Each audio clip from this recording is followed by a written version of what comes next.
Nunca pensei que o amor pudesse ser tão pesado até o momento em que meu filho me olhou nos olhos e disse que eu o envergonhava. 23 anos de sacrifício, de virar noites em turnos duplos na lanchonete enquanto meus pés inchavam em sapatos baratos, de pular refeições para que ele pudesse ter material escolar novo, de remendar as roupas dele com as mãos que tremiam de exaustão. Tudo isso reduzido à vergonha na voz dele, no que deveria ter sido o dia mais feliz da sua vida. A manhã do casamento de Daniel começou como todos os outros dias importantes da sua vida, comigo nos bastidores, garantindo que tudo estivesse perfeito para ele. Eu tinha passado a ferro a camisa dele 3 vezes, até não restar uma única ruga. Dirigi pela cidade às 5 da manhã para buscar as flores que a noiva havia esquecido e gastei meus últimos R$ 500 em um vestido que me fizesse parecer minimamente apresentável para as câmeras que capturariam este marco. Eu estava em frente ao espelho do meu quarto, ajeitando o vestido azul marinho que encontrei em uma loja de varejo, tentando me enxergar através dos olhos de pessoas que mediam o valor de alguém por grifes e pelo acesso a um clube de elite. O vestido era simples, discreto, modesto. O tipo de roupa que uma mãe usa quando quer se misturar à paisagem, mas ainda demonstrar respeito pela ocasião. Minhas mãos alisavam o tecido sobre os quadris que carregaram meu filho, sobre um estômago que o nutria em épocas de vacas magras, quando eu às vezes jantava apenas água e bolacha de água e sal. Meu reflexo mostrava uma mulher de 58 anos que viveu cada ano em função dos sonhos de outra pessoa. As rugas ao redor dos olhos contavam histórias de noites sem dormir quando Daniel tinha febre, de preocupação quando ele chegava tarde demais, de lágrimas derramadas em segredo, quando os boletins vinham com notas que refletiam sua falta de esforço em vez de sua capacidade. Os fios grisalhos no meu cabelo castanho marcavam cada marco que eu havia celebrado sozinha. Seus primeiros passos, suas primeiras palavras, sua formatura, suas promoções no emprego, enquanto o pai dele vivia uma vida completamente diferente com sua nova família, a milhares de quilômetros de distância, em outro estado. Mas eu via algo mais naquele espelho também. Um amor de mãe que nunca vacilou, nunca exigiu gratidão, nunca contabilizou sacrifícios que pareciam naturais, quando a felicidade do seu filho era a única medida que importava. Eu tinha dado a ele tudo o que eu tinha para dar, e de alguma forma me convenci de que isso era o suficiente. Naquela manhã, eu realmente acreditei que hoje seria diferente. Hoje, ele precisaria de mim ao seu lado. O espaço de eventos de luxo era tudo o que imaginei quando Daniel me falou de Carla pela primeira vez. Elegante, caro, exclusivo. Gramados ondulantes perfeitamente aparados, rosas brancas arranjadas com a precisão que só muito dinheiro pode comprar, convidados chegando em carros que custavam mais do que eu havia ganhado em anos inteiros de trabalho. Eu caminhei pelo estacionamento sentindo-me uma impostora. O meu modesto Fiat Palio parecendo envergonhado entre os carrões de luxo que refletiam o abismo econômico entre o novo mundo do meu filho e aquele em que eu o havia criado. Dentro da capela, encontrei meu lugar marcado e tentei me misturar ao estofamento caro enquanto os convidados preenchiam os bancos ao meu redor. A família de Carla dominava o espaço com a confiança de pessoas acostumadas a serem importantes, suas vozes carregando-se pelo lugar sagrado enquanto discutiam casas de veraneio e empreendimentos comerciais que existiam em um universo paralelo ao meu. Eles falavam de Daniel com o orgulho possessivo de quem reivindica um prêmio que ajudaram a criar, convenientemente esquecendo os 23 anos da sua vida que haviam acontecido antes de a filha deles o descobrir.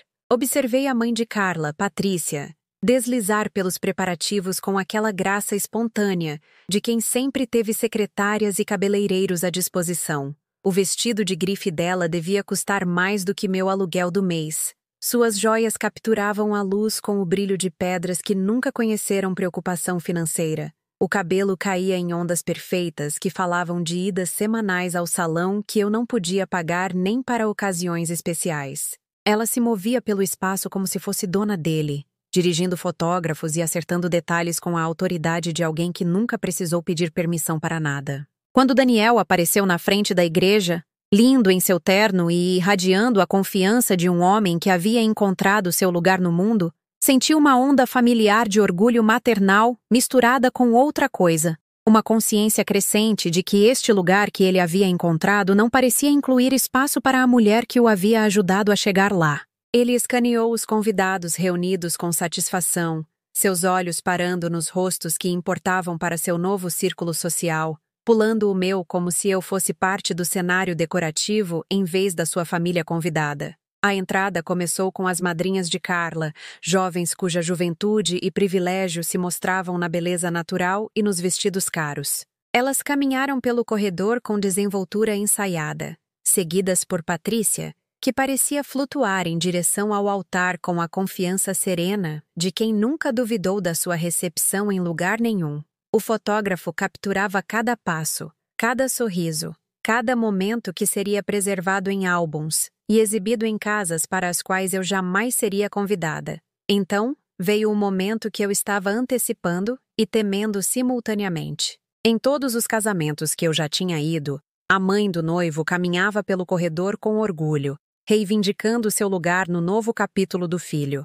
Levantei-me, alisei o vestido uma última vez e comecei a caminhar em direção ao corredor onde meu filho esperava. Este deveria ser o nosso momento, mãe e filho, reconhecendo a jornada que percorremos juntos, honrando o vínculo que nos sustentou durante anos em que só tínhamos um ao outro. Mas o rosto de Daniel, quando me viu se aproximando, não estava cheio de amor ou gratidão, nem mesmo de simples reconhecimento. Em vez disso, vi algo que cortou mais fundo do que qualquer dor física que eu já tinha sentido: vergonha. Seus olhos desviaram para a família da noiva, para os convidados cujas opiniões aparentemente importavam mais do que a presença da mãe, para o fotógrafo que estava capturando o que deveria ter sido uma memória preciosa. "Mãe, espera!" ele disse, a voz alta o suficiente para os convidados próximos ouvirem, mas baixa o suficiente para manter a pretensão de privacidade. "Precisamos conversar." A igreja silenciou, exceto pelos cochichos que sempre acompanham um barraco de família em público. Parei de andar, minha mão ainda pousada no banco onde eu pretendia colocá-la para me apoiar durante a caminhada, sentindo o peso de dezenas de olhos examinando meu vestido simples, meus sapatos de loja popular, meu rosto que mostrava cada ano de luta, sem o benefício de intervenção estética. "O que foi, querido?" perguntei, o carinho escapando automaticamente, apesar do nó crescente no meu estômago, que sugeria que algo fundamental estava prestes a mudar no nosso relacionamento. Daniel olhou para Carla, que estava no altar parecendo ter saído de um conto de fadas, e depois para Patrícia, que observava nossa interação com a irritação mal disfarçada de alguém cujo evento perfeito estava sendo interrompido por complicações que ela não havia previsto. Quando ele olhou de volta para mim, vi um estranho usando o rosto do meu filho. "Mãe, você me envergonha", ele disse, cada palavra caindo como um golpe físico. "Deixa a mãe da Carla me levar ao altar." As palavras pairaram no ar entre nós enquanto meu mundo inclinava em seu eixo. 23 anos de mamadeiras de madrugada, de noites em claro com o filho doente, de turnos extras para pagar equipamentos de beisebol e excursões escolares, de celebrar cada conquista e confortar cada decepção. Tudo isso foi descartado em uma frase que me reduziu a um constrangimento na nova vida do meu filho. Fiquei ali parada por o que pareceram horas, mas foram provavelmente apenas segundos, observando o rosto de Daniel enquanto ele esperava que eu me afastasse e deixasse outra pessoa reivindicar o papel que eu havia conquistado através de décadas de devoção. Os convidados se mexeram desconfortavelmente em seus assentos, alguns fingindo não notar o drama se desenrolando, enquanto outros se inclinavam com a curiosidade mórbida que conflitos familiares parecem inspirar em estranhos. Patrícia deu um passo à frente com a confiança tranquila de quem nunca teve nada que quisesse negado. Ela colocou uma mão perfeitamente manicure no braço de Daniel e sorriu para mim com o que ela provavelmente pensou ser bondade, mas que parecia mais pena misturada com triunfo. "Mônica, querida, por que você não se senta? Eu cuido disso para você. Eu cuido disso para você." Como se levar meu próprio filho ao altar fosse um fardo que eu era muito fraca para suportar, em vez de um privilégio com que eu tinha sonhado desde o dia em que ele nasceu. Como se os 23 anos que passei criando-o sozinha fossem apenas preparação para este momento em que a mãe de verdade dele, aquela com dinheiro e status social, interviria para completar o trabalho que eu aparentemente havia estragado. Eu quis dizer algo, para lembrar Daniel das noites em que eu o segurei quando pesadelos o faziam chorar, das vezes em que eu fiquei sem para que ele pudesse ter o que os amigos dele tinham, do jeito que eu torcia mais alto do que qualquer um nos jogos de futebol dele, mesmo quando estava tão cansada de trabalhar em turnos duplos que ficar em pé parecia um evento olímpico. Mas as palavras ficaram presas na minha garganta como pedaços de vidro quebrado, dolorosas demais para engolir e perigosas demais para falar.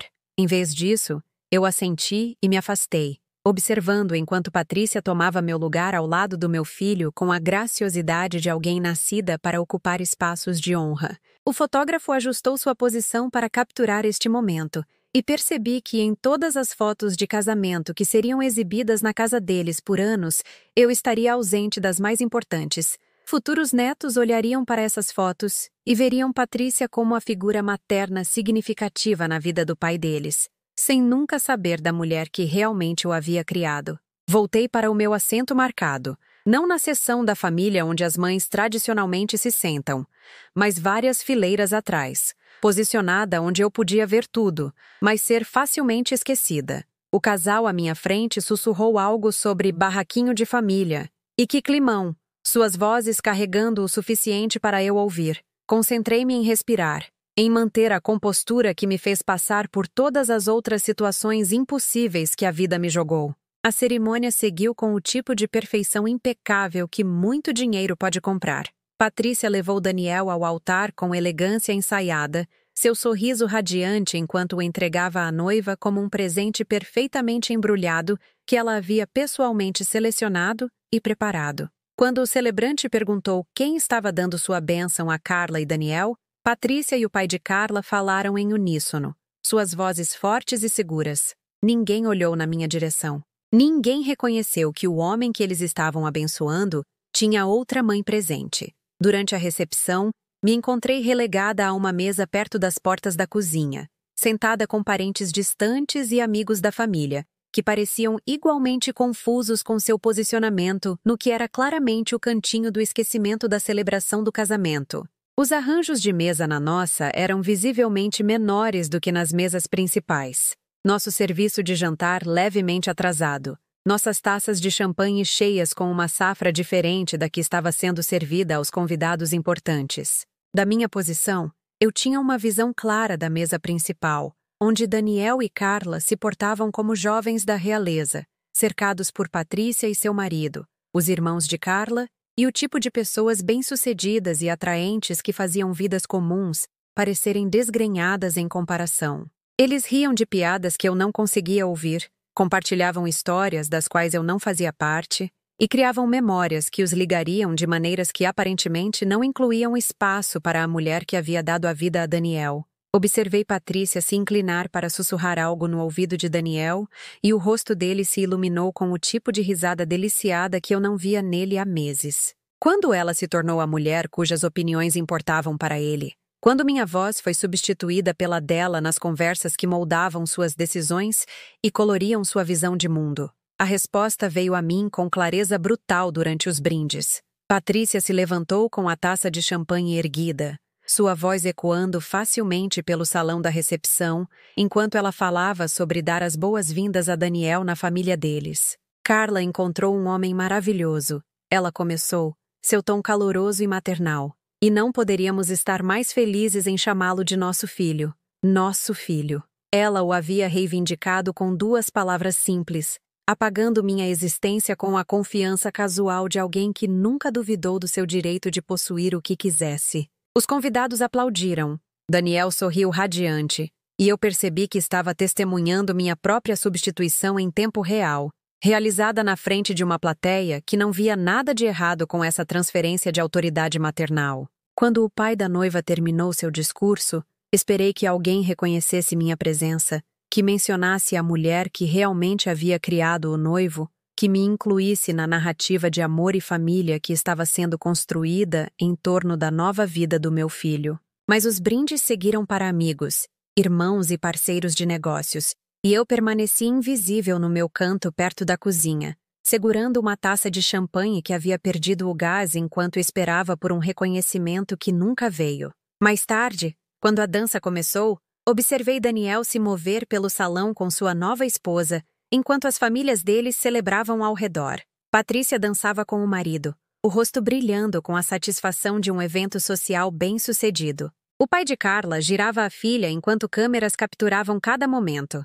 Até parentes distantes e amigos da família encontraram parceiros e se juntaram à celebração que parecia incluir todos, exceto a mulher que havia tornado tudo isso possível. Eu me retirei antes do corte do bolo, antes do arremesso do buquê, antes de quaisquer outras tradições que pudessem exigir o reconhecimento de mães e seus papéis na vida dos filhos. No estacionamento, sentei no meu Fiat Palio por vários minutos antes de ligar o motor, observando pelas janelas enquanto a celebração continuava sem mim. Música e risadas flutuavam pelos jardins bem cuidados, pontuadas pelo som de taças de champanhe, batendo em brindes que eu não tinha sido convidada a participar.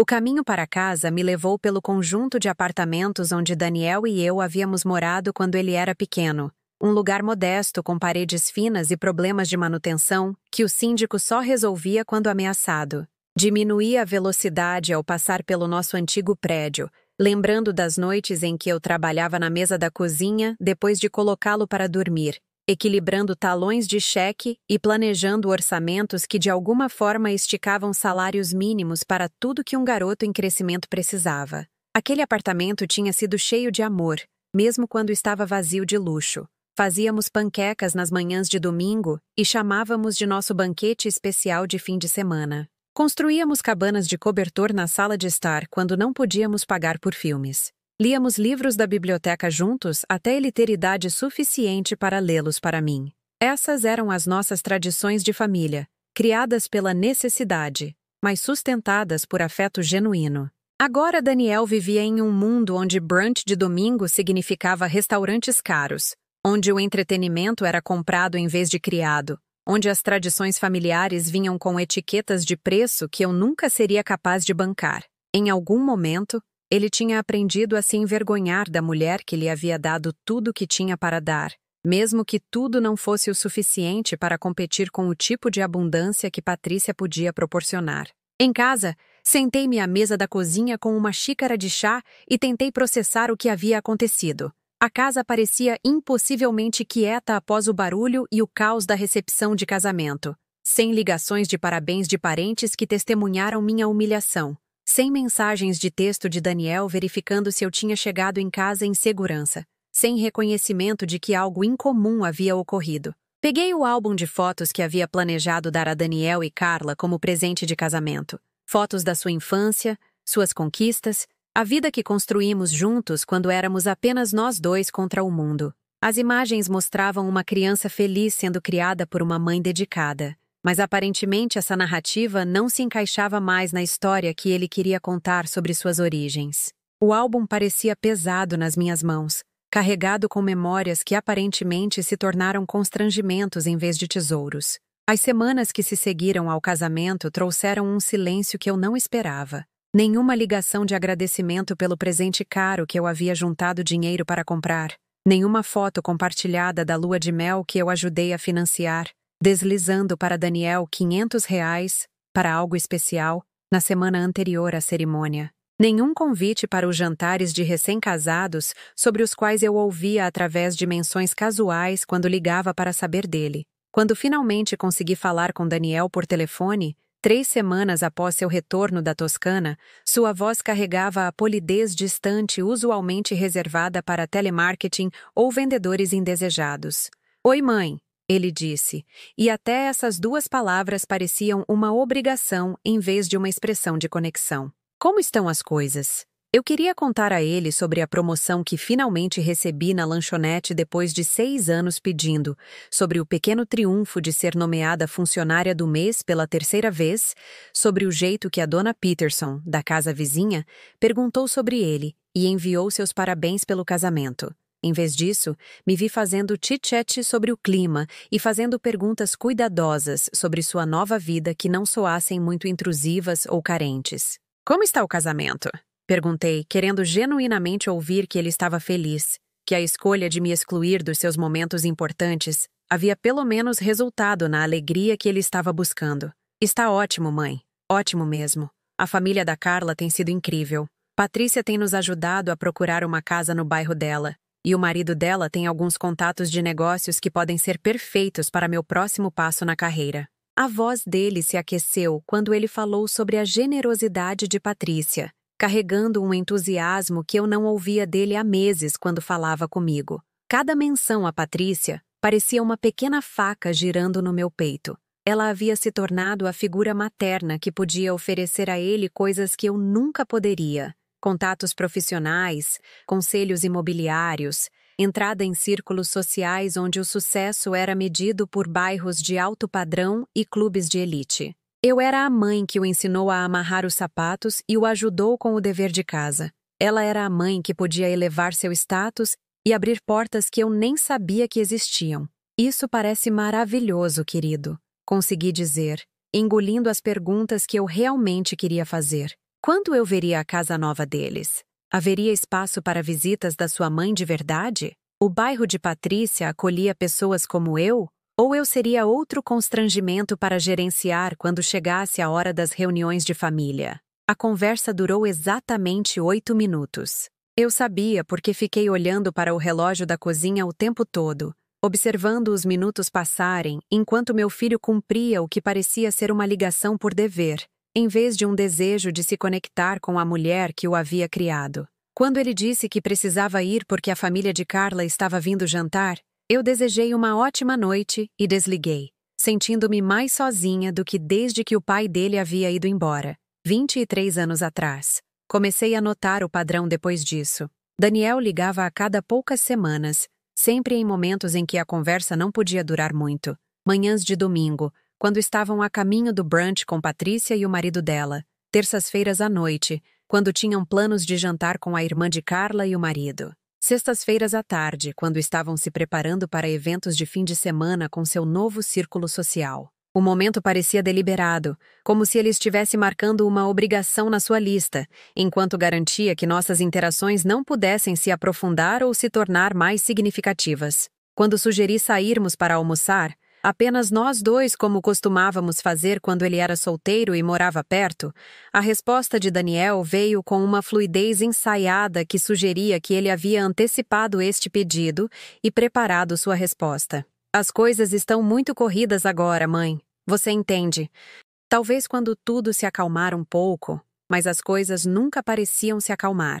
Havia sempre outro evento com a família de Carla, outra função de negócios onde os contatos de Patrícia importavam, outra obrigação social que tinha precedência sobre passar tempo com a mulher que lhe havia dado a vida. Comecei a entender que eu não estava sendo temporariamente adiada. Eu estava sendo permanentemente despriorizada em favor de relacionamentos que ofereciam a ele mais do que amor maternal e memórias de infância. A exclusão se tornou mais óbvia durante os feriados. O Dia de Ação de Graças, Thanksgiving, nunca foi parte da nossa cultura, mas o Natal sempre foi nosso dia especial, apenas Daniel e eu criando nossas próprias tradições na minha pequena cozinha. Fazíamos peito de peru em vez de um pássaro inteiro, purê de batatas caseiro e a rabanada que nunca parecia tão perfeita quanto nas fotos de revista, mas tinha gosto de casa. Assistíamos à televisão e comíamos demais, e falávamos sobre o que éramos gratos, geralmente acabando rindo de algum desastre da sua infância que parecia terrível na época, mas que parecia precioso em retrospecto. Este ano, Daniel ligou 2 dias antes do Natal para me avisar que não viria. Patrícia está recebendo a família inteira na casa dela, ele explicou, seu tom sugerindo que esta era obviamente a melhor opção para um homem casado. Vai ser uma produção enorme com todas aquelas coisas tradicionais. Você provavelmente ficaria sobrecarregada com o quão formal é. Você provavelmente ficaria sobrecarregada, como se eu fosse uma criança que não conseguia lidar com situações adultas. Em vez da mulher que havia lidado com todas as crises da sua vida, até Patrícia chegar para assumir a gestão da sua felicidade. Como se meu pequeno apartamento e tradições simples fossem lembretes constrangedores da vida que ele estava tentando deixar para trás. Claro, eu disse, trabalhando para manter minha voz firme. Isso parece adorável. Espero que você se divirta muito.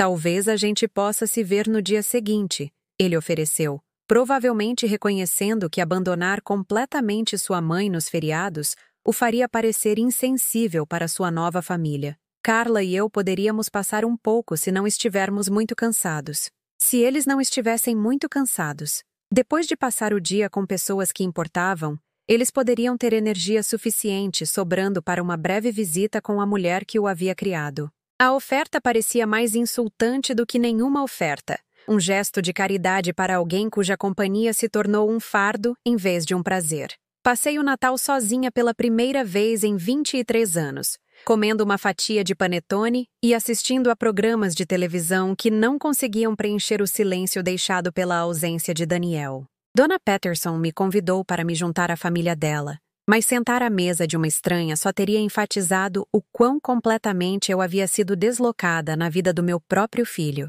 Em vez disso, liguei para minha irmã no Rio Grande do Sul, a primeira vez que conversamos em meses, e fingi que estava tudo bem enquanto ela me contava sobre seus filhos e netos que ainda a faziam se sentir necessária e amada. O Dia das Mães trouxe mais da mesma distância calculada. Daniel e Carla enviaram um cartão com uma foto da lua de mel, ambos radiantes de felicidade contra um cenário de arquitetura europeia que eu só tinha visto em filmes. A mensagem genérica dentro me desejava boas festas, na caligrafia cuidadosa de Carla, assinada pelos dois, mas parecendo que havia sido escrita por alguém cumprindo uma obrigação social, em vez de expressar afeto genuíno. Eu havia passado semanas tricotando um cachecol para Carla em cores que pensei que complementariam sua tez, trabalhando nele durante meus intervalos na lanchonete e ficando acordada até tarde para terminar o padrão intricado que encontrei em uma revista. Para Daniel, encontrei uma primeira edição de um livro que ele amava quando criança, algo que conectava seu presente ao nosso passado compartilhado. Embrulhei ambos os presentes cuidadosamente e dirigi até o novo apartamento deles, esperando entregá-los em pessoa e talvez ficar para um café e conversa. Mas quando cheguei, apenas Carla estava em casa, e seu desconforto era óbvio desde o momento em que ela abriu a porta. Ela aceitou os presentes com gratidão educada que parecia ensaiada. Explicou que Daniel havia saído para fazer algumas coisas com Patrícia e sugeriu que talvez na próxima vez eu devesse ligar antes de aparecer. A mensagem era clara. Visitas espontâneas da mãe de Daniel não eram bem-vindas na nova vida deles. Vou garantir que Daniel saiba que você passou por aqui, ela disse já se movendo para fechar a porta. Estes presentes são adoráveis. Muito obrigada. Dirigi para casa sabendo que meus presentes cuidadosamente escolhidos seriam provavelmente trocados por algo mais adequado ao seu estilo de vida atual, algo que não os lembraria das circunstâncias modestas que eu representava. O cachecol seria muito simples para alguém que agora podia pagar acessórios de grife. O livro seria muito sentimental para um homem que estava aparentemente tentando esquecer a criança que ele um dia foi. Naquela noite, Daniel ligou para me agradecer pelos presentes, mas até sua gratidão parecia vazia, ensaiada em vez de sentida. Você não precisava ter se dado a todo esse trabalho, mãe, ele disse, e ouvi a voz de Patrícia ao fundo perguntando quem estava ao telefone. Quando ele disse a ela que era eu, a conversa de fundo parou abruptamente, como se meu nome sozinho fosse o suficiente para lançar uma sombra sobre a noite deles. O golpe final veio no Dia das Mães, um feriado que sempre pertenceu a nós. Por 22 anos, Daniel havia tornado este dia especial de maneiras que o dinheiro não podia comprar. Cartões feitos à mão quando ele era pequeno, café da manhã na cama quando ficou mais velho, flores colhidas nos jardins dos vizinhos com a permissão deles quando ele não podia pagar buquês comprados em lojas. Mesmo quando adulto, ele manteve a tradição de me levar para almoçar no pequeno café onde celebramos cada marco da sua infância. Este ano, meu telefone permaneceu em silêncio. Nenhuma ligação de manhã cedo, nenhuma flor entregue na minha porta, nenhum convite para compartilhar o dia que deveria honrar mães em todo lugar. Esperei até o meio-dia, então liguei para ele, minhas mãos tremendo enquanto eu discava o número que eu havia memorizado antes que ele pudesse andar. Ah, mãe, ele disse quando ouviu minha voz, e eu podia ouvir a culpa misturada com irritação. Eu pretendia ligar mais cedo. Nós estamos, na verdade, na casa da Patrícia para o brunch de Dia das Mães. Tem estado bem agitado por aqui. na casa da Patrícia para o brunch de Dia das Mães. Ele estava celebrando o dia dedicado às mães com a mãe de outra pessoa, enquanto a dele estava sozinha no seu apartamento, olhando para o telefone e se perguntando quando ela se tornou tão fácil de esquecer. Ao fundo, eu podia ouvir risadas e conversas. Os sons de uma reunião de família onde as mães eram estimadas e celebradas. Os sons da vida que meu filho havia escolhido em detrimento da que ele havia compartilhado comigo. Isso parece adorável, consegui dizer, cada palavra parecendo vidro na minha garganta. Tenho certeza de que Patrícia aprecia ter você lá. Sim, ela tem sido incrível, Daniel disse, sua voz se aquecendo como sempre fazia quando falava sobre sua nova figura materna. Ela preparou uma mesa enorme, e a irmã de Carla trouxe os filhos. É tipo uma celebração familiar de verdade, sabe? Uma celebração familiar de verdade. Em oposição ao que sempre compartilhamos, que era aparentemente apenas faz de conta, uma imitação barata das experiências familiares autênticas que pessoas como Patrícia podiam proporcionar. Fechei os olhos e tentei lembrar quando nossas tradições de Dia das Mães pararam de parecer reais para ele, quando meu amor se tornou insuficiente comparado à hospitalidade abundante de Patrícia. Eu provavelmente deveria voltar, ele disse depois de uma pausa que pareceu carregada com seu desconforto por ter que me reconhecer enquanto estava cercado pela sua família preferida. Mas te ligo mais tarde, ok? Ele não ligou mais tarde, nem no dia seguinte, nem no dia depois disso. Comecei a entender que essas promessas de reconexão eram apenas maneiras educadas de encerrar conversas que ele não queria ter. Estratégias de saída que permitiam que ele se sentisse menos culpado pela distância que estava criando entre nós. Parei de comer regularmente depois disso. Não por qualquer decisão consciente de me prejudicar, mas porque a comida perdeu seu apelo quando cada refeição era consumida sozinha, quando cozinhar para um parecia uma admissão de que este isolamento era permanente. Eu abria a geladeira e olhava para o conteúdo sem interesse. Fechava novamente e me contentava com bolacha, ou o que exigisse o mínimo esforço para preparar.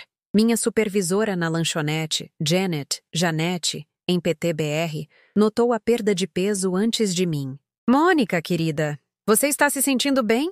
Ela perguntou durante um turno de terça-feira à tarde particularmente lento. Você parece que não tem se alimentado direito. A preocupação na voz dela quase me quebrou. Aqui estava uma mulher que eu via apenas no trabalho, alguém que não sabia nada sobre minha vida pessoal, além do fato de que eu chegava na hora e fazia meu trabalho com eficiência silenciosa, e ela estava demonstrando mais cuidado maternal do que meu próprio filho havia demonstrado em meses. Eu queria contar tudo a ela, sobre a humilhação do casamento, sobre os feriados passados sozinha, sobre o jeito que a voz de Daniel havia mudado ao falar comigo, ficando distante e formal como se eu fosse uma estranha para quem ele era obrigado a ser educado. Em vez disso, sorri e garanti que estava bem, apenas cansada de trabalhar em turnos extras. Janete pareceu não se convencer, mas não insistiu no assunto, embora eu tenha notado que ela começou a me trazer sobras de comida da cozinha, alegando que o cozinheiro havia feito demais e que aquilo iria apenas para o lixo se alguém não levasse para casa. As noites se tornaram a parte mais difícil. Durante o dia, eu podia me manter ocupada com o trabalho e tarefas domésticas e a simples mecânica da sobrevivência. Mas nas horas quietas depois do anoitecer, sozinha no apartamento onde Daniel havia crescido, o silêncio parecia vivo, com todas as conversas que não estávamos tendo, todos os momentos que não estávamos compartilhando, todo o amor que não tinha para onde ir, agora que ele havia encontrado receptores melhores para seu afeto. Comecei a me sentar no quarto antigo dele, que eu tinha mantido exatamente como ele havia deixado quando se mudou 3 anos atrás. Seus troféus de colégio ainda alinhavam as prateleiras, sua foto de formatura ainda pendurada na parede ao lado de fotos nossas em várias fases da sua infância. O quarto parecia um santuário para um relacionamento que aparentemente havia morrido sem que eu percebesse. Um museu de amor, que não tinha mais nenhum valor para a pessoa que ele comemorava. Às vezes, eu segurava a foto da sua festa de 8º aniversário, aquela em que o pai dele havia prometido vir, mas cancelou no último minuto.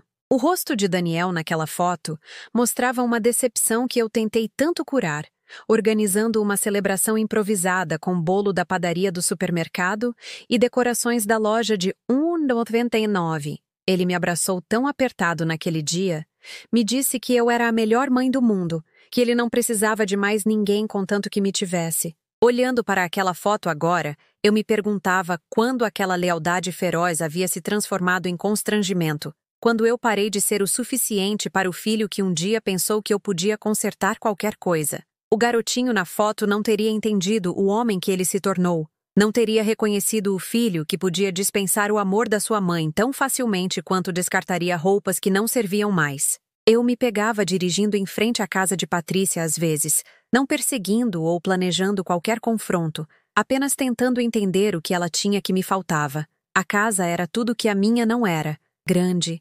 elegante, situada em um bairro onde o sucesso era exibido através de gramados bem cuidados e carros de luxo estacionados em calçadas circulares. Através das janelas, eu podia ver a luz amarela quente que sugeria vidas sendo vividas com abundância e segurança. Famílias reunidas ao redor de mesas de jantar que podiam acomodar mais de 2 pessoas confortavelmente. Em uma noite, vi o carro de Daniel na garagem dela e fiquei sentada do outro lado da rua por quase 1 hora, observando sombras se moverem atrás das janelas de uma casa onde meu filho aparentemente se sentia mais em casa do que no lugar onde eu o havia criado. Quando a porta da frente se abriu e ele emergiu rindo com Carla e Patrícia, todos eles parecendo um anúncio de revista de vida familiar bem-sucedida, eu fui embora antes que eles pudessem me notar. A depressão que se seguiu parecia diferente do luto. O luto sugeria que algo valioso havia sido perdido, que a dor era proporcional ao que havia sido tirado. Isso parecia mais como apagamento, como se toda a minha identidade como mãe de Daniel estivesse sendo sistematicamente deletada da história da sua vida, substituída por uma narrativa mais atraente que apresentava Patrícia como a figura maternal que realmente importava. Parei de verificar meu telefone obsessivamente. Parei de esperar por ligações que nunca vinham. Parei de planejar conversas que eu queria ter com um filho que claramente não queria tê-las comigo. O álbum de fotos que eu havia montado para o presente de casamento dele permaneceu na minha mesa da cozinha, fechado desde o dia em que ele me rejeitou no altar. Às vezes eu pensava em jogá-lo fora, mas algo me impedia de destruir a evidência da nossa história compartilhada, mesmo que essa história não parecesse mais significativa para ele. 3 meses se passaram sem qualquer contato. 3 meses de silêncio que me ensinaram o quão completamente alguém podia desaparecer da sua vida enquanto ainda estava vivo, ainda existindo na mesma cidade, ainda respirando o mesmo ar, mas escolhendo respirá-lo em espaços que não incluíam você. Aprendi a parar de estremecer toda vez que o telefone tocava, parar de esperar que fosse Daniel ligando para se desculpar, para explicar, para preencher a distância que havia se tornado muito larga para o amor sozinho atravessar. Mas mesmo na parte mais profunda daquela escuridão, mesmo quando pensei em como seria mais fácil simplesmente parar de tentar, parar de esperar, parar de amar alguém que deixou claro que meu amor era mais fardo do que presente, algo dentro de mim se recusou a se render completamente. Talvez fosse teimosia herdada da avó que criou 8 filhos durante o período da depressão. Talvez fosse a mesma força que me fez passar pela maternidade solo e dificuldades financeiras e todos os outros desafios que pareciam impossíveis até eu sobreviver a eles. Ou talvez fosse algo mais, algo que eu estava carregando por 23 anos, que Daniel não sabia. Algo que nos conectava de maneiras que ele nunca havia entendido. Algo que tornava sua rejeição não apenas cruel, mas tragicamente irônica. No silêncio do meu apartamento, cercada por fotos da criança que se transformou em um estranho, toquei a carta que eu estava guardando na minha caixa de joias desde o dia em que ele nasceu. A carta que o pai dele havia escrito que mudou tudo sobre a história de Daniel. Eu ainda tinha algo para dar a ele, algo que importaria mais do que o dinheiro de Patrícia, ou conexões ou status social. Mas primeiro, ele teria que aprender o que realmente significava precisar da sua mãe. A carta estava esperando por 23 anos, selada em um envelope que havia amarelado com o tempo, mas nunca perdeu seu poder de mudar tudo. Eu a li apenas uma vez, no dia em que chegou quando Daniel tinha 6 meses de idade, E então a escondi na minha caixa de joias, onde ficou como uma bomba adormecida, esperando o momento certo para explodir as mentiras confortáveis em que todos nós vivíamos. Naquela noite, eu a peguei e a segurei sem abri-la, sentindo o peso das palavras que podiam transformar a compreensão do meu filho sobre sua própria história. O endereço de remetente era de um escritório de advocacia em São Paulo, formal e oficial, mas a carta por dentro estava escrita em uma caligrafia que eu reconhecia apesar dos anos que se passaram. A escrita cuidadosa do meu ex-marido, a mesma escrita que uma vez me deixou bilhetes de amor e listas de supermercado, agora documentando verdades que ele havia sido covarde demais para compartilhar quando importava. Eu não a li novamente naquela noite. Eu ainda não estava pronta. Mas segurá-la me lembrou de algo que eu havia esquecido durante meses de correr atrás de migalhas da atenção de Daniel. Eu tinha poder também. Não o tipo que Patrícia exercia através de dinheiro e conexões sociais, mas algo mais profundo, mais fundamental. Eu sabia coisas sobre a vida do meu filho que mais ninguém sabia. Carregava segredos que podiam remodelar toda a sua compreensão de quem ele era e de onde ele veio. Na manhã seguinte, acordei me sentindo diferente. Não feliz exatamente, mas com propósito de uma maneira que eu não experimentava desde que o dia do casamento de Daniel estilhaçou meu mundo.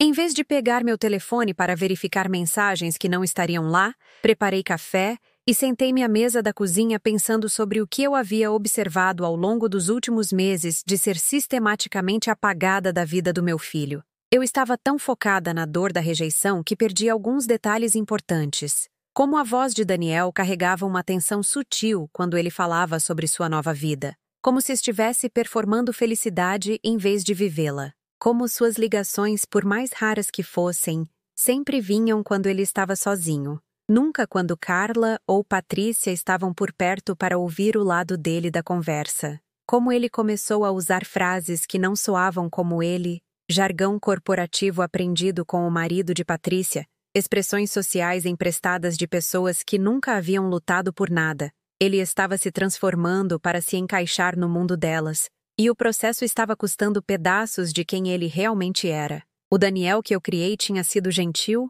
atencioso, rápido em defender os desfavorecidos e desconfiado de pessoas que mediam o valor por posses materiais. Esta nova versão falava casualmente sobre restaurantes caros e eventos exclusivos. Usava palavras como networking e gestão de imagem, que nunca fizeram parte do seu vocabulário quando compartilhávamos nossa vida simples juntos. Comecei a prestar atenção de forma diferente depois disso. Quando Daniel ligava, o que aconteceu exatamente 2 vezes no mês seguinte, eu ouvia não apenas o que ele dizia, mas o que ele não dizia. Ele nunca mencionava estar feliz, apenas bem-sucedido. Ele falava sobre conquistas e aquisições, mas nunca sobre momentos de alegria ou contentamento. Ele descrevia a generosidade de Patrícia em detalhes, mas nunca falava sobre se sentir amado ou aceito pela família de Carla, como se a aprovação deles fosse algo que ele ainda estivesse trabalhando para ganhar, em vez de algo livremente dado. Durante uma dessas conversas, ele deixou escapar que ele e Carla estavam tendo alguns ajustes no casamento, embora ele rapidamente passasse pelo comentário como se não fosse nada importante. Mas eu percebi a exaustão na voz dele, o jeito que ele soava quando estava tentando resolver um problema que não cedia à sua persistência habitual. Casamento dá trabalho, eu disse com cuidado, oferecendo o tipo de sabedoria que mães deveriam fornecer. Mesmo quando você ama alguém, leva tempo para aprender a viver junto.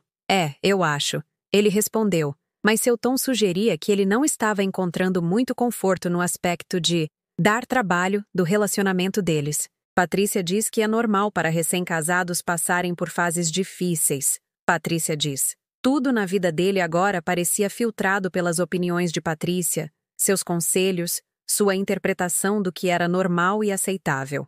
Eu me perguntei se já havia ocorrido a ele que estava ligando para a mãe que ele havia rejeitado para falar sobre problemas que estava resolvendo com a mãe de outra pessoa. Isso parece um conselho sábio, eu disse. E era verdade. Patrícia tem experiência com relacionamentos bem-sucedidos. Se Daniel ficou surpreso com minha disposição em elogiar a mulher que me havia deslocado, ele não demonstrou. Em vez disso, ele pareceu relaxar um pouco, como se minha falta de competição ou ciúmes tornasse a conversa mais segura para ele navegar. A questão é, ele disse, sua voz caindo para o tom confessional que ele usava quando criança, ao admitir erros dos quais tinha vergonha. Às vezes eu sinto que estou me esforçando tanto para ser a pessoa que a família de Carla espera que eu seja, que eu esqueço quem eu realmente sou. Isso faz sentido?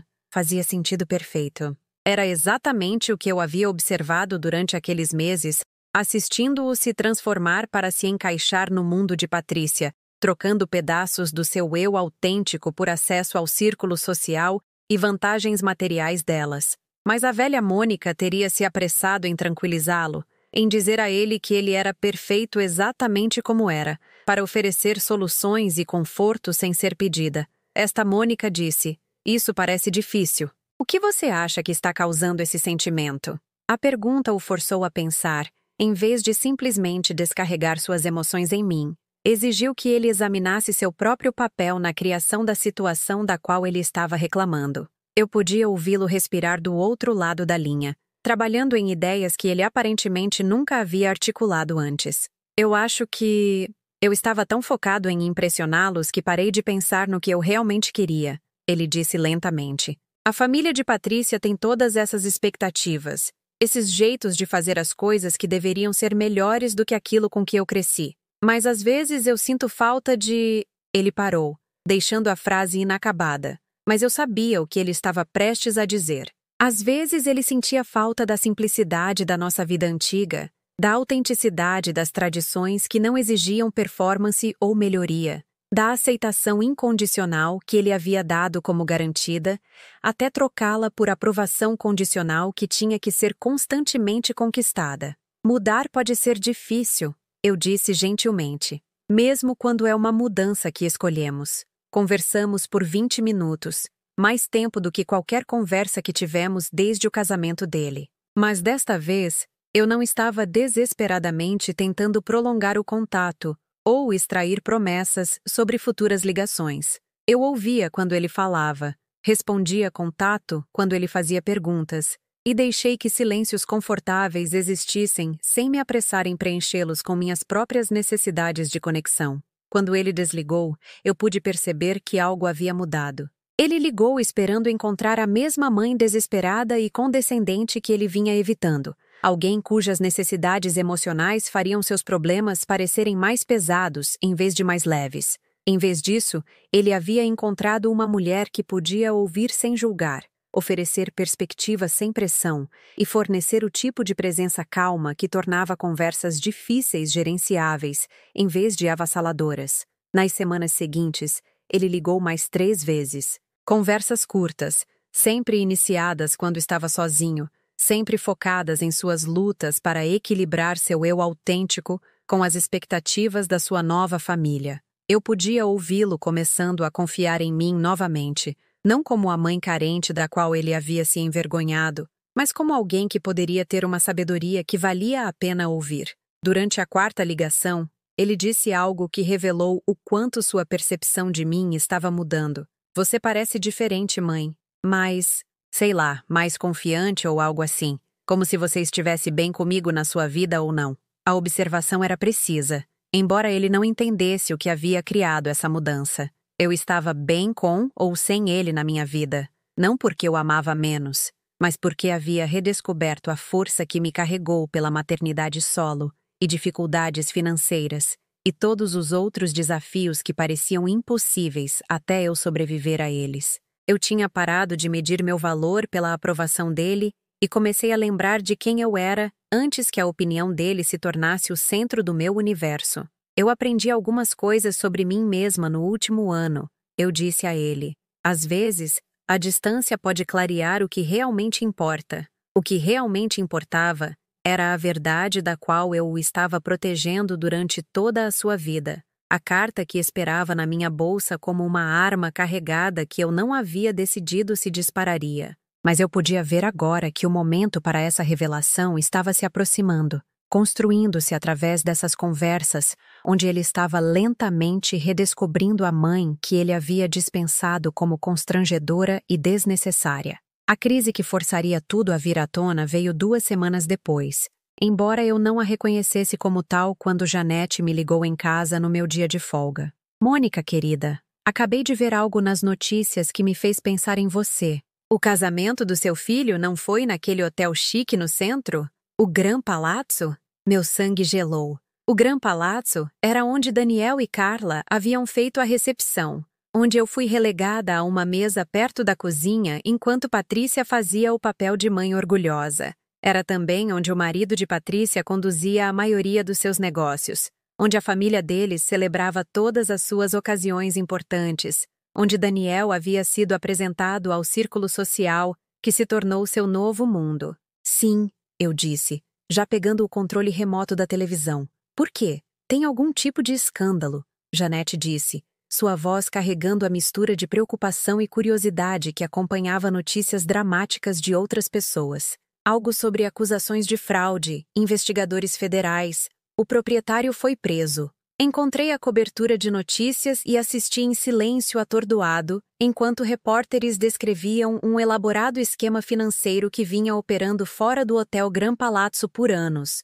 O nome do marido de Patrícia apareceu na lista de pessoas sendo investigadas, junto com vários outros empresários proeminentes cujos nomes eu reconheci das menções casuais de Daniel sobre suas novas conexões sociais. A vida à qual ele estava tão ansioso para se juntar, o mundo que ele achou mais atraente do que a existência modesta que eu lhe ofereci, estava aparentemente construída sobre fundamentos ainda menos estáveis do que a existência de pagar as contas no limite a qual ele tinha vergonha de ser associado. As pessoas cuja aprovação ele estava buscando desesperadamente, cujos padrões ele estava se esgotando para atender, estavam prestes a enfrentar desgraça pública e possíveis acusações criminais. Desliguei a televisão e sentei na minha cozinha, segurando a carta que continha a verdade sobre o pai de Daniel, sabendo que o momento para o qual eu estava me preparando finalmente havia chegado. Meu filho estava prestes a descobrir que a família que ele escolheu em vez da sua própria não era o que parecia ser, e quando isso acontecesse, ele precisaria de alguém que o amasse incondicionalmente, alguém que nunca parou de acreditar no valor dele, mesmo quando ele parou de acreditar no meu. O telefone tocaria em breve, e desta vez, ele não estaria ligando para fazer chit-chat ou buscar conselhos casuais. Ele estaria ligando porque seu mundo estava desmoronando, e em algum lugar no fundo dele, ele ainda se lembrava que havia uma pessoa que nunca exigiu que ele fosse outra coisa senão exatamente quem ele era. A ligação veio às 11h47 daquela noite, me sobressaltando do primeiro sono tranquilo que eu tinha tido em meses. O nome de Daniel apareceu na tela do meu celular, e mesmo antes de eu atender, eu sabia que esta não seria outra conversa tentativa sobre ajustes conjugais ou lutas de identidade. Esta era a ligação que eu estava esperando, o momento em que a distância cuidadosa que eu havia mantido finalmente serviria ao seu propósito. Mãe? A voz dele estava embargada de uma forma que eu não ouvia desde que ele tinha 12 anos e seu pai havia perdido mais uma visita prometida. Mas esta dor era diferente, mais profunda, carregando o peso da desilusão adulta em vez da decepção infantil. Mãe, eu preciso... Posso ir para aí? Olhei para o relógio, calculando quanto tempo levaria para ele dirigir do seu apartamento até o meu a essa hora, quando as estradas estavam vazias e o desespero fazia as pessoas dirigirem mais rápido do que o normal. Claro, eu disse simplesmente. Vou passar um café. Eu sei que é tarde e eu sei que eu não tenho sido... Ele parou, sua voz falhando em palavras que provavelmente tinham gosto de cinzas na boca. Eu simplesmente não sei para onde mais ir. Não sei para onde mais ir. Depois de 10 meses tendo Patrícia como sua principal fonte de orientação e apoio, depois de me substituir por alguém que podia oferecer vantagens materiais e conexões sociais, ele estava ligando à meia-noite porque o mundo que ele havia escolhido se revelou uma mentira. Apenas dirija com cuidado, eu disse a ele. Eu estarei aqui. Passei café e sentei à mesa da minha cozinha. A mesma mesa onde eu o ajudei com o dever de casa, ouvi seus problemas de adolescente e celebrei sua carta de aceitação na faculdade. A carta que mudaria tudo esperava na minha bolsa, mas eu não toquei nela ainda. Algumas revelações exigiam o momento certo, e isso não era sobre a minha necessidade de ser vingada. Isso era sobre meu filho descobrir que o amor que ele havia dado como garantido ainda estava lá. inalterado apesar de tudo que ele me fez passar. Quando Daniel chegou, ele parecia um homem que tinha envelhecido anos em um único dia. Suas roupas caras estavam amassadas, o cabelo despenteado, seus olhos carregando a expressão de choque de alguém cujas suposições fundamentais sobre a realidade haviam sido despojadas sem aviso. Ele parou na minha porta parecendo perdido, como se não pudesse realmente acreditar que estava ali, no apartamento modesto do qual ele havia aprendido a se envergonhar, buscando o conforto da mulher que ele havia dispensado publicamente como um constrangimento. Entre, eu disse, afastando-me para deixá-lo entrar no espaço que já foi o lar dele. Sente-se. Ele se moveu para a mesa da cozinha como alguém andando por um sonho, ou talvez um pesadelo, sentando-se na cadeira que era dele desde a infância com uma familiaridade que seu corpo lembrava, mesmo que sua mente consciente tivesse tentado esquecer. Eu servi café em 2 canecas. Sua caneca favorita, aquela com a lasca no cabo que eu nunca joguei fora, e sentei-me em frente a ele na posição que ocupamos em milhares de conversas ao longo dos anos. O marido de Patrícia foi preso esta tarde, ele disse sem rodeios, olhando para o seu café como se o líquido pudesse conter respostas para perguntas que ele tinha medo de fazer. Agentes federais vieram à casa deles enquanto estávamos lá para o jantar. Carla está chorando há horas. Patrícia está agindo como se tudo isso fosse algum tipo de mal-entendido, mas os agentes tinham caixas de evidências, anos de documentos. Esperei que ele continuasse, oferecendo o tipo de silêncio paciente que eu havia aprendido que ele precisava ao processar informações difíceis. O mesmo silêncio que eu forneci quando ele tinha 8 anos e tentava entender por que seu pai continuava fazendo promessas que não cumpriria. Não é apenas sonegação de impostos ou algo pequeno, ele continuou, sua voz mal audível. Eles estão falando sobre fraude, lavagem de dinheiro, desvio de fundos de pensão. Pessoas aposentadas que perderam as economias de uma vida por causa de esquemas dos quais o marido de Patrícia fazia parte. Idosos, mãe. Pessoas como... Ele parou, mas eu sabia o que ele estava prestes a dizer. Pessoas como eu. Gente que trabalhava em empregos comuns e economizava quantias modestas e confiava em outros para ajudá-los a construir futuros seguros. Pessoas cujas vidas podiam ser destruídas pela ganância de homens, como o cuja aprovação Daniel estava buscando desesperadamente. Carla está falando em divórcio, ele disse, as palavras parecendo surpreendê-lo enquanto as falava. Ela diz que a família dela não pode ser associada a alguém que possa estar ligado à investigação.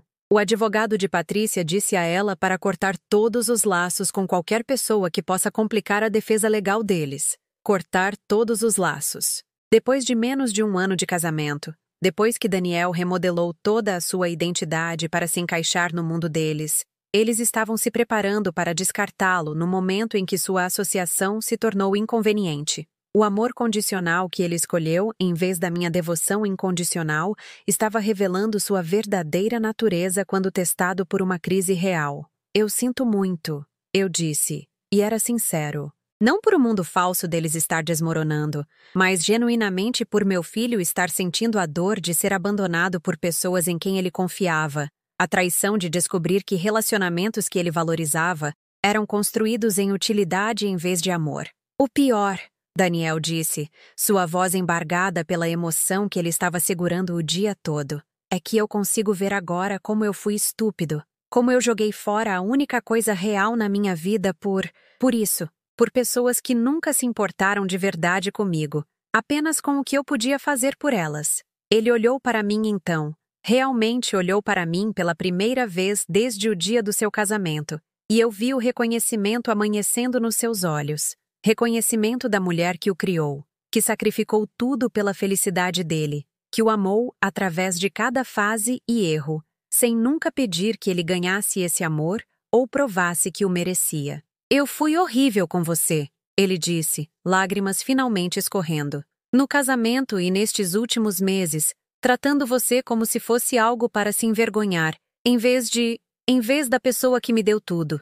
Eu estendi a mão por cima da mesa e peguei a mão dele. A mesma mão que eu segurei quando ele estava com medo, quando estava orgulhoso, quando precisava de conforto ou conexão, ou simplesmente da garantia de que alguém no mundo sempre o escolheria acima de todo o resto. Você não foi horrível, eu disse gentilmente. Você era jovem e estava tentando encontrar seu lugar no mundo. Às vezes temos que explorar outras opções antes de entender o que já tínhamos. Mas eu te machuquei tanto, ele disse, seu aperto se intensificando nos meus dedos. Eu não consigo nem imaginar como você deve ter se sentido, sendo empurrada para o lado assim, sendo substituída por alguém que simplesmente comprou minha lealdade. Este era o momento. Não para vingança ou recriminação, mas para a verdade que finalmente o ajudaria a entender a dimensão total do que ele estava rejeitando quando escolheu a família de Patrícia em vez da sua própria. Soltei a mão dele e caminhei até minha bolsa, pegando a carta que estava esperando 23 anos por esta conversa. Quando voltei para a mesa, Daniel estava me observando com curiosidade misturada com apreensão, como se sentisse que o que quer que eu estivesse prestes a compartilhar mudaria as coisas entre nós mais uma vez. Há algo que você precisa saber, eu disse, colocando o envelope selado na mesa entre nós. Algo sobre seu pai, sobre por que ele realmente foi embora, sobre escolhas que fiz para proteger você que você nunca entendeu. Daniel olhou para a carta, notando o papel timbrado oficial, a data que a situava durante sua infância, o jeito cuidadoso que eu a preservei todos esses anos. O que é isso? A verdade, eu disse simplesmente. A verdade sobre por que seu pai desapareceu, sobre do que ele estava fugindo, sobre por que eu deixei você acreditar que ele nos abandonou, quando a realidade era muito mais complicada. As mãos dele tremeram levemente ao pegar o envelope, e eu pude vê-lo se preparando para outra revelação, que poderia mudar sua compreensão de tudo que ele acreditava sobre suas origens e identidade. Seu pai não foi embora porque era egoísta ou irresponsável, eu disse enquanto ele abria a carta e começava a ler. Ele foi embora porque estava tentando nos proteger de algo que poderia ter destruído todas as nossas vidas. E eu tenho carregado essa proteção desde então, garantindo que você nunca tivesse que enfrentar as consequências de decisões que foram tomadas antes mesmo de você nascer. Enquanto Daniel lia, observei seu rosto mudar. Observei-o absorver informações que recontextualizavam tudo o que ele pensava saber sobre sua família, seu passado e a mulher que o criou sozinha. A carta explicava tudo. Por que seu pai havia fugido? Por que eu escolhi o silêncio em vez da verdade? Por que a vida modesta que eu forneci havia sido, na verdade, um ato de profunda coragem, em vez de simples pobreza? Quando ele terminou de ler, ele olhou para mim com olhos que carregavam nova compreensão, novo respeito e algo que parecia muito com admiração. Todos esses anos, ele sussurrou. Todos esses anos, você me deixou pensar que ele simplesmente não nos queria, quando na verdade ele estava nos protegendo, eu completei. E eu continuei essa proteção por nunca contar a verdade, mesmo quando ficar quieta significava que você pensava menos de nós dois. Daniel dobrou a carta cuidadosamente e me devolveu, mas sua expressão dizia que ele nunca esqueceria o que acabara de aprender. Naquele momento, eu podia vê-lo finalmente entendendo a profundidade do sacrifício que moldou toda a sua infância, a força que foi necessária para ser mãe e pai, enquanto carregava segredos que poderiam ter destruído a todos nós. Eu não mereço você, ele disse finalmente. Eu não mereço a mãe que me protegeu disso, que me deu uma infância normal quando tudo ao nosso redor era caos, que me deixou crescer pensando que eu estava seguro, quando na verdade você era a única coisa entre mim e o desastre. 3 meses depois, Daniel estava sentado à minha frente na mesma mesa da cozinha onde ele desabou naquela noite. Mas tudo entre nós havia mudado. Não apenas por causa da crise que estilhaçou suas ilusões sobre a vida que ele escolheu, mas por causa da escolha diária que ele vinha fazendo desde então, para reconstruir nosso relacionamento em bases mais fortes do que o que perdemos. Ele se mudou temporariamente para seu quarto antigo enquanto seu processo de divórcio se desenrolava, e eu o observei redescobrir o homem que ele era antes que o mundo de Patrícia o convencesse de que a autenticidade era algo para se envergonhar. As roupas caras foram substituídas por calças jeans e camisas confortáveis. O jargão corporativo sumiu do seu vocabulário. A tensão constante nos seus ombros diminuiu, à medida que ele parou de se apresentar para uma plateia que não existia mais. Os papéis finais saíram ontem, ele disse, deslizando um envelope pardo pela mesa. É oficial. Eu estou divorciado, desempregado e morando com a minha mãe aos 31 anos de idade. Ele disse isso com um sorriso que não tinha amargura, nem autopiedade, nem arrependimento pelas perdas materiais que acompanharam sua fuga de uma vida construída sobre mentiras. O Daniel que uma vez mediu seu valor pelo seu endereço e suas conexões profissionais havia aprendido a encontrar valor em coisas mais simples: trabalho honesto, relacionamentos autênticos, a paz que vinha de não ter que fingir ser outra pessoa. E como isso te faz sentir? Eu perguntei, embora eu pudesse ver a resposta no seu rosto, no jeito que ele se portava agora que havia parado de tentar impressionar pessoas cuja aprovação nunca valeu a pena ter. Como liberdade, ele disse sem hesitação, como se eu pudesse finalmente respirar de novo. A investigação sobre o marido de Patrícia revelou ainda mais corrupção do que se suspeitava inicialmente, alcançando todos os aspectos do círculo social ao qual Daniel estava tão ansioso para se juntar. A família de Carla conseguiu evitar acusações criminais, mas sua reputação foi destruída, seus negócios desfeitos, sua posição social cuidadosamente construída reduzida a escândalo e cochichos. As mesmas pessoas que fizeram Daniel se sentir inadequado por suas origens modestas haviam sido expostas como golpistas e ladrões. A própria Patrícia foi revelada como alguém que sabia sobre as atividades ilegais do marido por anos, desfrutou do estilo de vida que esses crimes proporcionavam e participou da manutenção da fachada que protegia a empreitada criminosa deles. A mulher que Daniel permitiu que me substituísse como sua principal figura maternal estava enfrentando acusações que poderiam mandá-la para a cadeia por décadas. Eu fico pensando naquele dia na loja de vinhos. Daniel disse, referindo-se à tarde em que eu o observei lutando para atender às expectativas de Patrícia para o jantar deles. Parado lá com meu telefone, recebendo ordens sobre qual garrafa comprar, sentindo que estava falhando em algum tipo de teste que eu não entendia. Eu estava tão infeliz, mas eu achava que esse era apenas o preço de ser bem-sucedido. Ele já tinha me contado essa história antes, durante uma das nossas longas conversas sobre como ele se perdeu em busca de aceitação de pessoas que nunca o aceitaram de verdade. Mas eu o deixei contar novamente porque entendi a necessidade dele de processar a magnitude do que ele quase sacrificou, a vida que ele quase trocou por uma ilusão. Você não estava falhando em teste nenhum, eu disse gentilmente. Você estava apenas tentando ser alguém que você não era. E isso é exaustivo para qualquer um.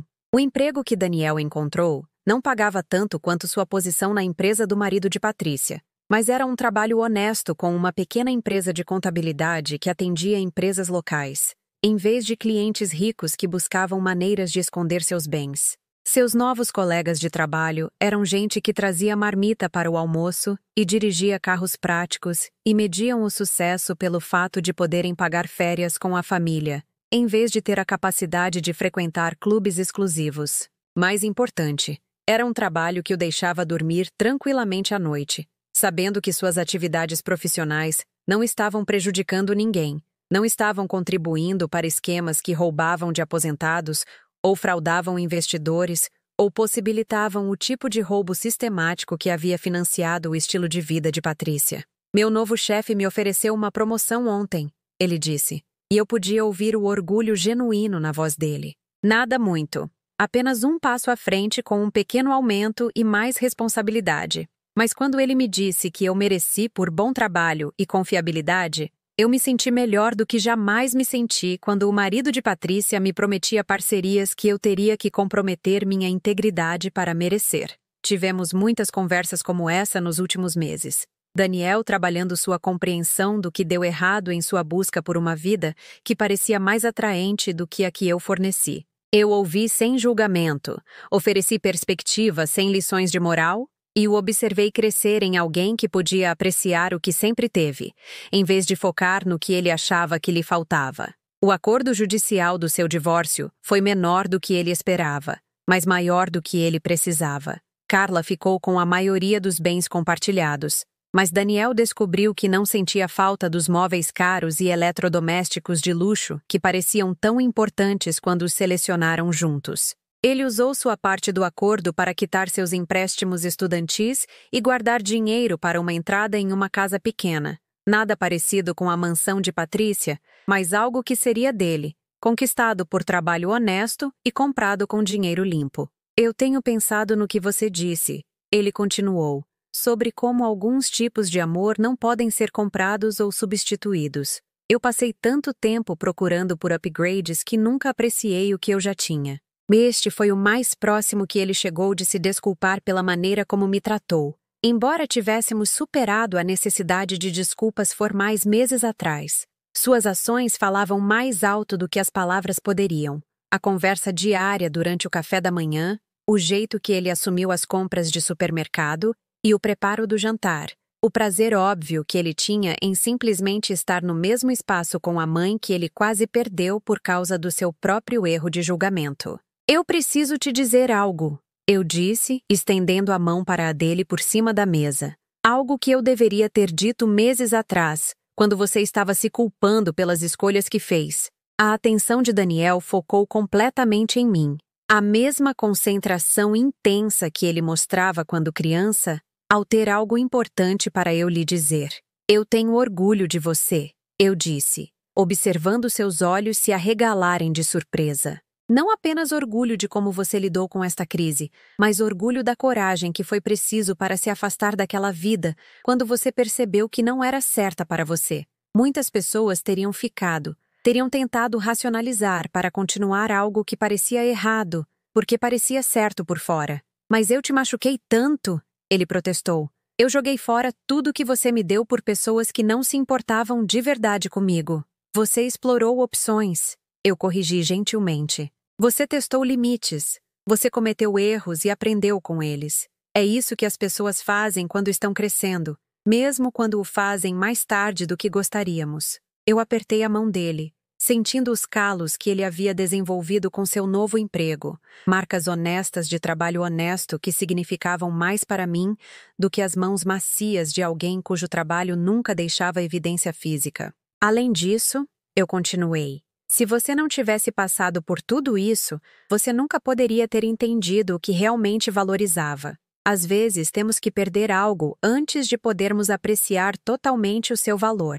As lágrimas nos olhos de Daniel eram diferentes das que ele derramou naquela noite em que seu mundo desabou. Aquelas eram lágrimas de desespero e arrependimento. Estas eram lágrimas de gratidão e reconhecimento. A resposta emocional de alguém que recebeu uma segunda chance e sabia exatamente o quão precioso era esse presente. Eu te amo, mãe, ele disse. E as palavras carregavam um peso que nunca tiveram antes. Não o afeto casual de alguém que dava o amor como garantido, mas a escolha consciente de alguém que entendia que o amor era a coisa mais valiosa que ele já havia recebido. Eu também te amo, eu respondi. E era sincero com a mesma devoção incondicional que senti no dia em que ele nasceu, fortalecida agora por tudo que sobrevivemos juntos. Mais tarde naquela noite, enquanto Daniel preparava o jantar na minha cozinha, contando-me sobre seus planos para a casa pequena que ele esperava comprar, eu refleti sobre a jornada que nos trouxe a este momento. A dor da rejeição dele foi real, devastadora de maneiras que eu nunca compartilhei totalmente com ele. Mas aquela dor também me ensinou coisas sobre minha própria força, meu próprio valor, minha própria capacidade de sobreviver à perda e emergir inteira do outro lado. Eu aprendi que o amor não diminuía quando não era retribuído, que a dignidade podia ser mantida mesmo diante da humilhação pública, que às vezes a resposta mais poderosa à rejeição era simplesmente continuar sendo a pessoa digna de amor, quer esse amor fosse reconhecido ou não.